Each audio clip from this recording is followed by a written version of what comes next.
L'énergie est une composante centrale de la transition écologique. Notre système aujourd'hui, dépendant des énergies fossiles, doit se réinventer pour pallier à l'épuisement des ressources pétrolières. Le recours aux énergies renouvelables est une source d'espoir pour notre avenir énergétique. Cependant, l'utilisation de ces énergies vertes est sujette à de nombreux obstacles. La route nous est ouverte par des milliers d'acteurs qui s'investissent d'ores et déjà dans des systèmes collectifs innovants. Baptiste Soubra, doctorant en sciences techniques et sociétés, nous accompagne dans cet épisode sur une réflexion autour des projets d'énergie citoyenne et renouvelable. Pour commencer, ces projets ont tous un point commun. Ils partent d'une volonté des habitants de s'impliquer dans les questions relatives à l'énergie. On parle aujourd'hui d'appropriation citoyenne de l'énergie. Mais alors, qu'est-ce que cela signifie concrètement ? On voit toutes les contestations, toutes les controverses qu'il y a autour des questions énergétiques. Qu'est-ce que ça dit ? Ça dit on est des citoyens, on a notre mot à dire sur le système énergétique. On veut participer aux décisions. C'est pas vrai de dire que les contestations de l'éolien, c'est juste j'en veux pas dans mon jardin. C'est plus compliqué que ça et c'est des gens qui, on peut imaginer que s'ils sont impliqués dans les prises de décision, dans la manière dont est pensé le système énergétique, pourraient tout à fait prendre part aux décisions. L'implication citoyenne, qu'est-ce que ça veut dire en pratique ? Ça voudrait dire impliquer des gens qui n'ont pas forcément la formation des personnes lambda dans la prise de décision, dans la conception des projets, dans la gestion des structures au quotidien. Mais alors, comment les citoyens s'impliquent-ils dans la transition énergétique ? Et qu'est-ce qui se cache derrière le terme « énergie citoyenne » ? C'est des termes qui sont utilisés par tout un mouvement politique citoyen. La grosse figure en France, c'est Énergie partagée, et qui dit le service public de l'énergie ne va pas assez vite pour produire des énergies renouvelables. Et nous, on veut faire notre part, on veut en produire, on veut montrer que c'est possible, on veut montrer qu'on peut mobiliser de l'épargne citoyenne pour investir et pour développer des énergies renouvelables. Après, c'est un mouvement parmi beaucoup d'autres et parmi différentes formes de réappropriation citoyenne des enjeux énergétiques. Si on élargit le spectre, on a tous les projets de communauté énergétique, communauté d'énergie renouvelable, ça c'est un terme de l'Union européenne. C'est tous les projets territoriaux qui visent à développer les énergies renouvelables avec des objectifs de bénéfices écologiques, sociaux, environnementaux, économiques, mais pas à fin lucrative. Et ça ouvre aussi le spectre à des gens qui n'ont pas d'objectif politique. Ils développent une activité économique comme une autre. On parle aujourd'hui du développement des énergies renouvelables. Mais quels sont les avantages de ces technologies ? Avec le développement des ENR, c'est quoi des ENR ? Du photovoltaïque, de l'éolien, on en met partout. Donc en fait, on augmente la surface de contact entre le système énergétique et la société. On a des technologies qui sont plus facilement compréhensibles. Comment fonctionne un panneau photovoltaïque ? Si on ne fait pas de physique des composants, on comprend en fait qu'il y a un panneau qu'on peut acheter relativement facilement maintenant, qui produit de l'énergie. L'éolien, c'est plus technique, c'est un plus gros volume financier, mais c'est pareil. On voit bien que des citoyens peuvent développer des projets d'éolien. Aujourd'hui, on a une transformation technique qui permet en fait l'implication. Ainsi, les citoyens investissent dans des installations de production d'énergie renouvelable pour se réapproprier un pouvoir de décision sur la nature de la production énergétique. Il existe 5 types d'énergie renouvelable: l'éolien, le solaire, la méthanisation, le bois, l'hydroélectricité et la géothermie, sur lesquels les citoyens peuvent s'appuyer. Pour nous aider à y voir plus clair, partons à la rencontre de 5 porteurs de projets énergétiques et citoyens à travers l'Europe.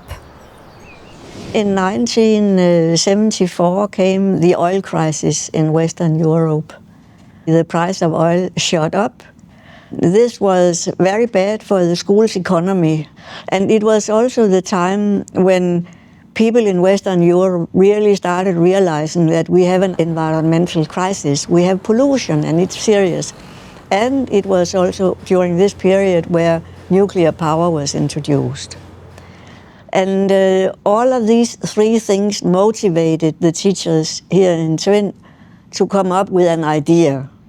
And then obviously renewable energy was an answer. The teachers researched it and realized that in this area where we are, there is a lot of wind all the time.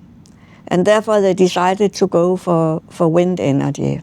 And then a windmill team was formed, and they took the responsibility upon themselves to build a turbine. This was the first big modern wind turbine with electronic control, with pitch regulation and everything. And nobody had done anything exactly like this before. My parents and my parents' parents were living here for 100 years. And there was an old hydro plant. We started to build it up again and made some investment. The whole idea is to get the electricity from the water power for us. So we build it little by little to mainly ourselves. I feel that when we have a stream and we have already blocked the water, so it goes to waste if it's not used for anything. The first, we use our own energy ourselves, and if there's some extra, then we sell it to the market. Amsterdam Energy is a local cooperative that produces energy from our solar panels that we develop on Amsterdam roofs. Apart from that, we also are part of the National Collective of Energy Cooperatives, and we sell our own energy through that national collective. Amsterdam Energy was founded by three friends who thought that Amsterdam population should take a far more active role in producing its own energy. SAMSÖ started after the COP3 conference in Kyoto. Our Minister of Environment, he went to Kyoto and took the stand and he said, when I get back to Denmark, I will find an island and I will prove that you can make a green transition within 10 years and become CO2 neutral as an island. We were chosen, and not because we were ahead of the other islands, I think maybe more because we looked like the average Danish community. SAMSÖ established 11 wind turbines on land and 10 wind turbines offshore. We have 4 district heating plants on SAMSÖ now, and they use straw or wood chips for heating. And the wood chips or straw comes from the island itself, so it's not transported to SAMSÖ. Since we kind of covered 85% of the heating and 160% of the electricity consumption, and we could call ourselves CO2 neutral. We are now here at the Jeppo Biogas, local biogas plant in the west coast of Finland, where we have a lot of raw materials for producing biogas. The biogas that is produced from the raw materials is used as raw biogas by the factory 4 kilometers away. We pump it by pipes. The potato factory also for heating, and we have a district heating in the village. Upgraded biogas is almost 100% biomethane, no carbon oxide and no other impurities in. So the upgraded biogas, it is transported to other customers. From the beginning, we have had a gas filling station here by the plant. It was the first one this far north in Finland. And now we are supplying gas to 3 filling stations around. Pourquoi ces citoyens ont choisi de s'impliquer personnellement dans des projets énergétiques? Ce qui ressort lorsqu'on leur pose la question, c'est d'abord la volonté de valoriser les ressources de leur territoire. I think it's very important to understand that there's not one model fits all for transition to renewable energy. A country like Norway, you can store energy in the hydro dams. They have a lot of hydroelectricity. Denmark, we are an agricultural country. If you visualize a local area going 100% renewable, you have to combine solar electricity with wind electricity. You can burn other agricultural waste. Maybe you have biogas. And then you have to say from place to place on Earth what is possible here and what is possible here. Our philosophy is that it's most efficient if you produce your energy close to where you're going to use it. Our national collective produces energy to sustain 30,000 households all over the country. If you look at the wind turbines, if you look at the district heating plants, people on Samsø got together and invested. I mean, there was not an investor from outside. People on Samsø decided to put money in it together. Around 85% of people in Denmark, they would like us to have 100% renewable energy. But then if the wind turbines are owned by foreign investors, then people don't like them. And that is what you call not in my backyard effect. And that's why it's very, very important when we install renewable energy that it is locally based. We take about 140,000 tons of raw materials. With that amount, we are able to produce 30 or 35 gigawatt hours of energy. It came from that idea that we would be able to get a circular economy here. So, all the money stays in the area. That it somehow shows maybe a better living for people here, the farmers, and they will get more money from their own business, and that way the people won't have to move away. Autre motivation, investir dans un projet d'énergie citoyenne offre aussi un avantage économique. C'est un gage de sécurité face à l'augmentation des coûts de l'énergie. Of course, I know very well that one factor of being successful in introducing renewable energy, it is if people make money on it. Then it helps, for sure it helps. People on Samsø joined the energy projects because they could gain money, because it was cheaper for them to heat their houses. Until end of last year, energy cost in Finland has been total between the grid and electricity. It's about 10 cents per kilowatt. What we have paid for our cooperative has been between 1.6 and I think the highest was when there was not so much water, about 6.5. It has all the time been beneficial for us. Natural gas has been on the market about 150 euros for megawatt hour. Biogas is usually under 100. When you fill at our filling station, you pay 1.65 euro per kilogram. That corresponds to more than 1 euro per gasoline liter. It's more than half cheaper than the gasoline. When gasoline prices are, I think, about 2 euros and 30 cents or something like that in Finland. Ces projets permettent à certains citoyens de s'approcher d'une indépendance énergétique en assurant la production et le stockage de leur énergie. We built a hydro plant to use the energy which was available. The maximum amount of energy what we can produce is about 65 or 70 kilowatts per hour. Average it's about 30 kilowatts. But that is only like 3 months per year when there is a lot of water. So we are more or less independent of any energy. We can produce just about all the energy we use in Svend.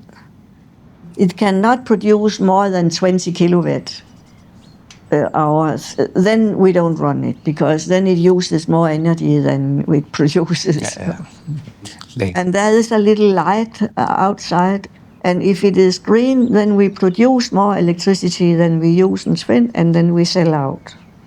If it is orange, then it balances. If it is red, then we have to buy from outside. And then the students here can look at the light and see when they can wash their clothes. Ces projets visent souvent à démocratiser l'accès à l'énergie en utilisant des technologies renouvelables, simples et compréhensibles, facilitant ainsi la participation active des citoyens dans l'installation et la maintenance de ces systèmes énergétiques.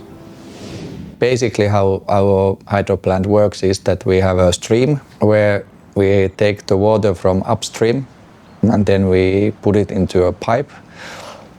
The water goes to turbine and turbine is then moving the generator which creates electricity. And then the electricity goes to the governmental grid or it comes to our own system. So it's actually a very simple system. The windmill is also an expression of the pedagogical experience and attitudes that we have at the schools, that we have a combination of theoretical and practical studies, and we do everything ourselves. It took 7 months to build the foundation and the tower. When there were most people, then there were around 35 people in the windmill team. And most of them had no previous experience with building. They had no formal training. So when they had to, for example, do the welding, one of the people in the windmill team, his father was a professional welder. And he came and showed them how to do it. And then they got a technological institute to come around and test if their weldings were good enough. And this is how they did everything, every little detail. En impliquant directement les citoyens dans la prise de décision, la gestion et la propriété de projets énergétiques, ces initiatives agissent comme un levier pour la démocratie locale. L'appropriation citoyenne, l'implication citoyenne, ça fait prendre conscience des enjeux et de manière démocratique. Et du coup de la transformation structurelle qui va au-dessus en fait. In a cooperative, every member has one vote. The General Assembly meeting decides what needs to be done. And if you would like to become a member, you can invest in our solar projects, or you can receive your energy, buy your energy from our collective energy supplier. The members ultimately decide what needs to be done. You're not just a consumer that has no say in anything. You are part of the process. Enfin, l'énergie citoyenne renforce la conscience énergétique en impliquant les citoyens dans la gestion locale de l'énergie. Et l'implication permet aussi de se dire, ah ben tiens, en fait, c'est quoi ma consommation énergétique aujourd'hui? En fait, tu te rends compte que tu consommes de l'énergie en achetant un PC, quand on le branche, quand je prends ma voiture, quand je vais faire mes courses, que j'achète ma nourriture. Enfin, on commence à comprendre les logiques. When you put up solar plants on your house, you will have this effect that you can see how much they produce.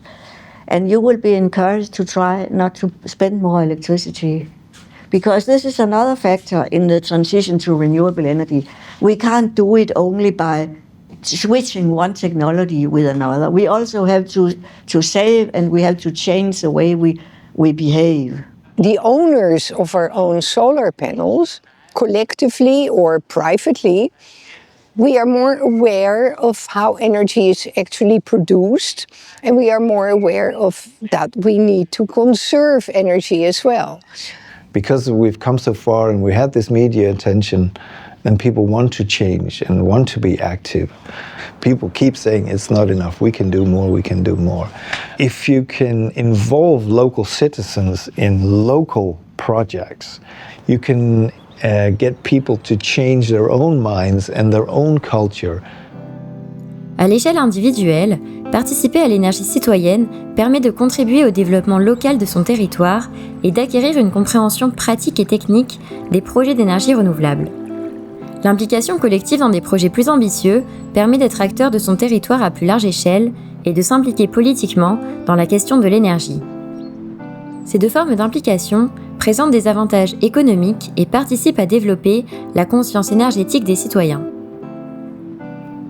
Il y a donc bien partout en Europe des citoyens motivés à l'idée de participer à leur échelle à la transition énergétique. Alors, comment s'assurer du bon déroulement de ces projets ?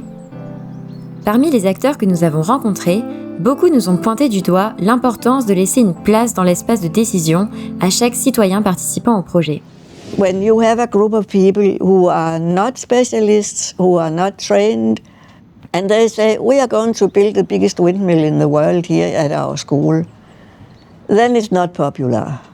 But people actually more or less came from all over the world when we were building it. They were supporting it. So in this way you can say it's not built by an ordinary village or a small municipality, it's built by a school community, but with every kind of support from the local people. Une condition fondamentale pour permettre l'implication des citoyens sur des projets énergétiques, c'est qu'on leur laisse la place. Que les gens qui sont habitués, qui développent ces projets, apprennent à faire avec des personnes qui potentiellement ne savent pas. The things that worked well on SAMSU was that it was cooperative projects that citizens made together with a little help from the municipality, but not even very much. So it was kind of citizens' initiatives also from the small enterprises on SAMSU that invested together. As a member of Amsterdam Energie, you can come to the meetings and make your voice heard and say what you want to be asked to do. Because the members, in this form of democratic structuring, they are the bosses.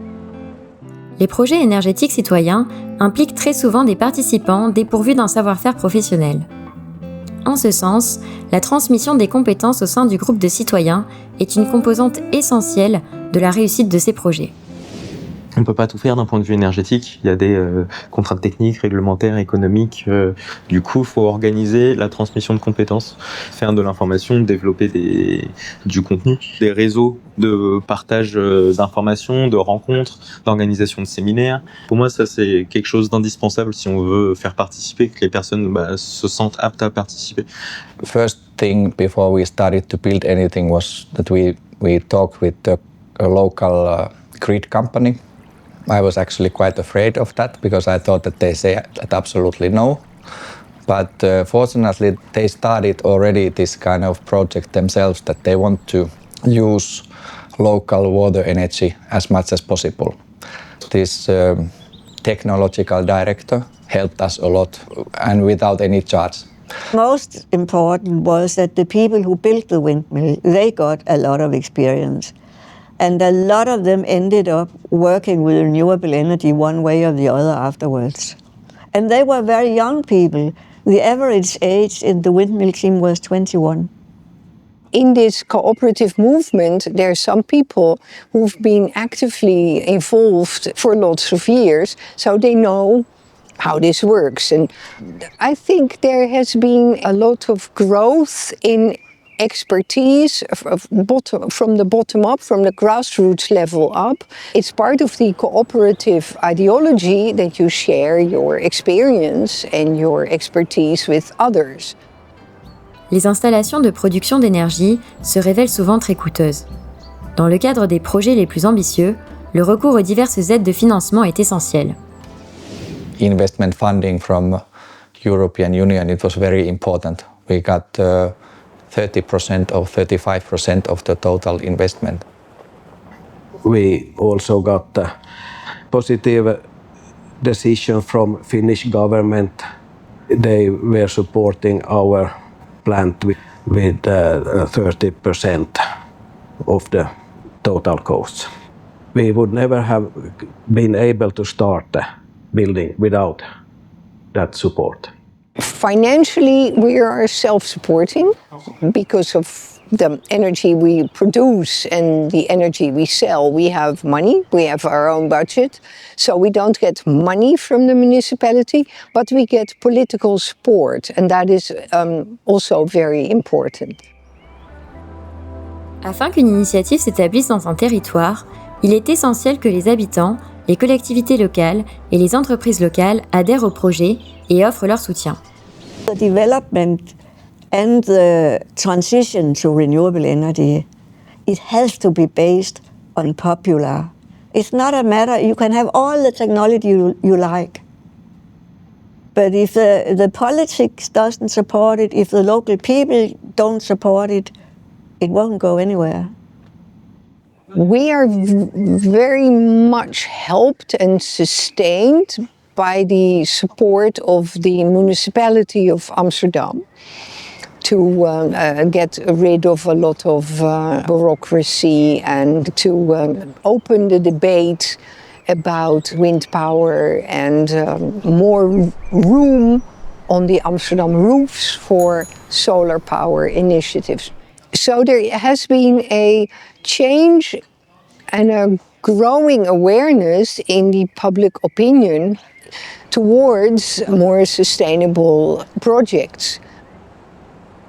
We have to say that we have got support from the town. We were able to borrow some money and no problem to get the building permissions and things like that.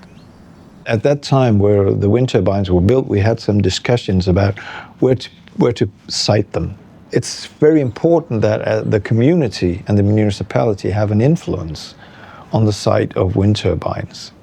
So it can be discussed, and you can find the site that people like best. The neighbors have been very understanding. They have understood that it's, in their opinion, also a good thing, and it's not away from them if we make electricity when they are not able to use it because of the regulations. The law is that if you sell electricity, you need to have a grid to do it. It costs a lot to have it. It's practically impossible if you are not a €1 billion company. It was the close connection to the owners, to the community. We didn't get anybody who said that I don't like you to build that. So nobody was afraid of it. Mener à bien un projet d'énergie citoyenne est aujourd'hui possible. Pour faciliter la réussite de ces projets, les éléments clés sont l'implication des citoyens, l'efficacité de la transmission des compétences au sein du groupe, l'adhérence des acteurs du territoire et l'accès à des aides financières au lancement. Au travers de cet épisode, nous avons vu que la crise que traverse notre système énergétique pousse de nombreux acteurs à passer à l'action. Les projets d'énergie citoyenne se développent partout sur le territoire européen. Ces projets n'ont pas vocation à remplacer l'entièreté du système actuel. Ils participent à leur échelle au mix énergétique avec les énergies fossiles et nucléaires. Plus encore, ils permettent aux citoyens de mieux comprendre les problématiques liées à l'énergie, alimentant ainsi les débats démocratiques à venir sur la question.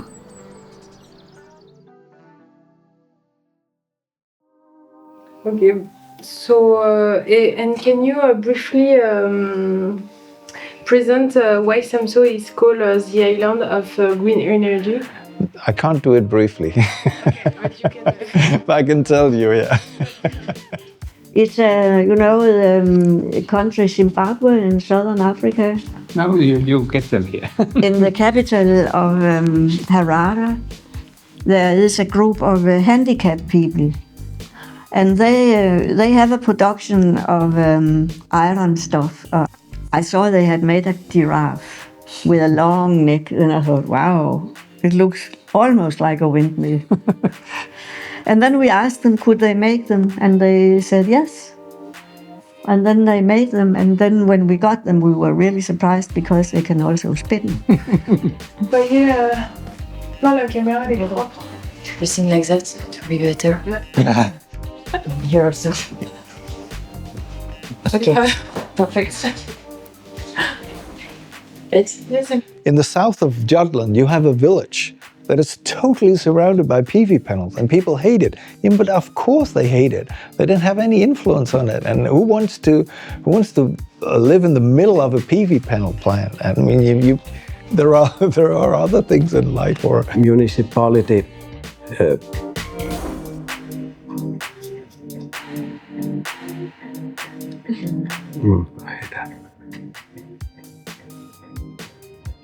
sewage cleaners. It's clever to build a hydro plant because we have enough difference between high and low. We have 10 meters of difference, but there are many streams which it's only like 3 meters, and there the efficiency is much less. So maybe those are good for fish to go. It's also easier for the fish. They don't need to go up 10 meters. Everybody is happy, even the fish. Ok.